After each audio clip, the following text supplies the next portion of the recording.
nome é Lívia, sou sua terapeuta holística e hoje você vai descobrir que tudo que você sabia sobre autossabotagem estava errado.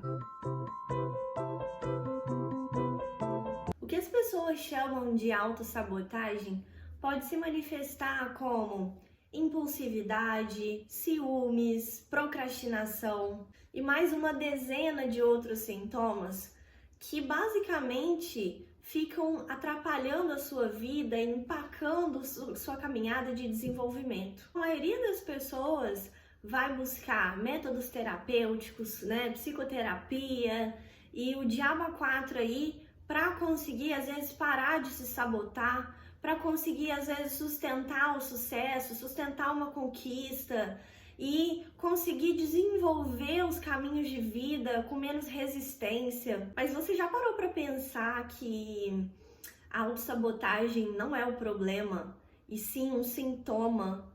Você já parou para pensar por que você se sabota? O que existe por trás da autossabotagem? O que existe por trás do seu ímpeto de tomar uma atitude que vai contra você mesmo? Até o final desse vídeo você vai entender que a autossabotagem não é a vilã dessa história. Segundo Freud, a nossa mente é dividida em 3 instâncias basicamente: o id, o ego e o superego. E quando a gente está falando de autossabotagem, é importante que a gente entenda o que é o ego, porque a autossabotagem ela vai acontecer nessa instância da nossa mente. E o ego, ele é uma parte da nossa mente capaz de controlar os nossos impulsos, é a parte da nossa mente que é projetada para nos proteger. Agora, quem me garante que a minha definição de proteção e segurança é a mesma da sua? Então, o ego, ele vai usar qual critério para me manter segura? O que significa para o meu ego me proteger? A ideia de proteção que eu tenho enraizada dentro de mim, ela tem a ver com as minhas experiências do passado. Ela tem a ver com as vivências que eu tive que podem ter sido de forte impacto emocional ou de repetição que eu vivi várias vezes, que enraizaram crenças sobre o que é seguro e o que não é. E essas crenças, elas vão contribuir para que o meu ego me proteja em alguns momentos. A questão toda começa a ficar complicada quando a gente começa a se proteger de questões que não são ameaça em primeiro lugar. E é aí que a gente se sabota. Então, se você passou a vida toda acreditando que o ego é o seu grande inimigo, se você aprendeu ao longo da sua vida que você tinha que se livrar do seu ego, que o ego só te fazia mal, que o ego não serve para nada ou que o ego é o vilão da história, agora chegou a hora de mudar isso. O seu ego, ele não revela a verdade sobre você. E isso é importante que seja muito claro aí na sua mente, porque por mais que a gente não tenha a nossa verdade representada pelo ego, não significa que ele seja ruim. Por quê? Para que eu tenha contato mais íntimo com a verdade sobre mim, eu preciso primeiro descobrir a ilusão que eu tenho de mim mesma. Então, o ego, ele serve como uma forma de contraste entre a verdade e a ilusão na jornada de autoconhecimento. E quando a gente se sabota, o que a gente está fazendo, na verdade, é se identificar com uma ilusão de si mesmo. É como se a gente estivesse acreditando que uma parte ilusória do nosso ser é real. E você concorda comigo que por mais que eu acredite que uma mentira é verdade, isso não faz com que ela seja verdade de fato. Mas acaba que eu tomo atitudes em cima dessa mentira. Eu ajo em cima de um conceito ilusório. E eu crio um ambiente na minha vida que vai ser resultado daquela mentira que eu acreditava que era verdade.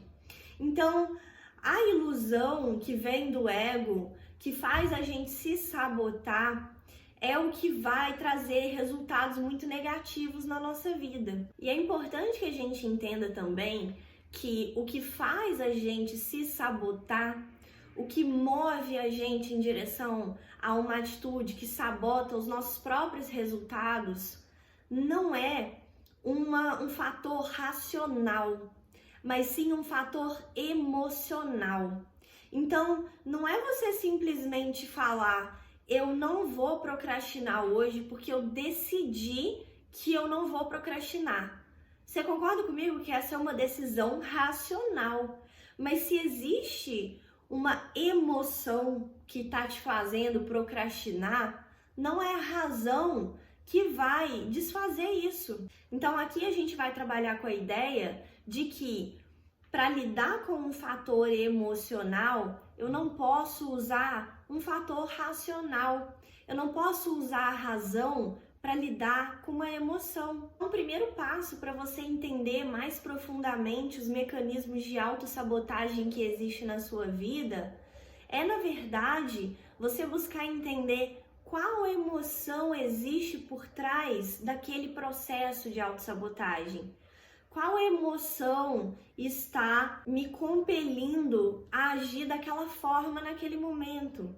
E refletir sobre isso vai exigir da sua capacidade de reconhecer suas emoções, acolher seus sentimentos. Então, se o ego é a parte da minha mente que tem a função de me manter viva, de me proteger e de me fazer sobreviver com a menor quantidade de desconforto possível, e ele não sabe exatamente qual é a hora certa de me proteger, e por conta disso ele acaba me distanciando de coisas que não são ameaça de fato na minha vida, como intimidade nos relacionamentos, sucesso na vida profissional, produtividade no dia a dia. Então, será mesmo que a resposta para melhorar essa questão é ficar lutando contra o meu ego? É travar uma batalha interna contra essa parte de mim mesma que só está querendo buscar uma forma de evitar o desconforto?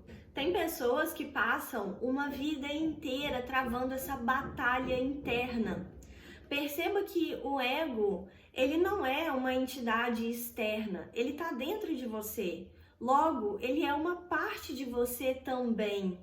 E se eu estou lutando contra mim mesma, será que eu vou conseguir uma forma, algum dia, de encontrar paz nessa luta? Se você verdadeiramente quer paz na sua vida e quer aprender a amar de verdade, então o primeiro passo é aprender a reconhecer essas partes de você mesma que estão em conflito, para encontrar uma forma de amar essas partes de você mesma.